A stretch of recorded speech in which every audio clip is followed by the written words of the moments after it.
अस्सलामुअलैकुम, आप देख रहे हैं होराइजन न्यूज़ HD। खबर शामिल करते हैं साहिवाल से। ट्रांसजेंडरों ने भी फहाशी के अड्डे चलाना शुरू कर दिए।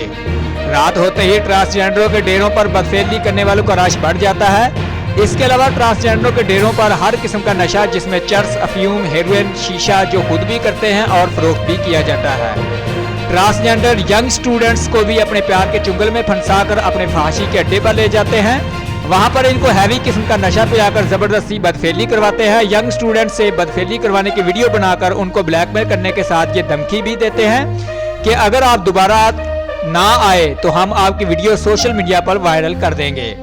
इसके अलावा मुख्तलिफ अफराद से भारी रकम लेकर ट्रांसजेंडर के साथ गैर शरई तौर पर शादियां भी करवाते हैं, जो कि न सिर्फ कानून और माशरे बल्कि दीन इस्लाम की भी धज्जियां उड़ाई जा रही हैं। ट्रांसजेंडर की इन गलत हरकत के खिलाफ शहरी सरापा एहतजाज है। शहरियों का मीडिया से गुफ्तगू करते हुए कहना था कि ट्रांसजेंडर बाबर उर्फ बाबरी ने अपना बदफेली का अड्डा खोखा बाजार और सना पेंडन ने LBDC नहर जहाज ग्राउंड में थाना सिटी पुलिस की हदूद में सरेआम किया जा रहा है, लेकिन पुलिस थाना सिटी खामोश तमाशाई का किरदार अदा कर रही है। इसके अलावा ट्रांसजेंडर मैडम चाहत ने जहीर सिटी और निशा मस्त कॉलोनी 86-6R थाना फ्री टाउन के हदूद में जारी है। पुलिस थाना फ्री टाउन इनका ये मकरूह धंधा बंद करने में नाकाम दिखाई दे रही है।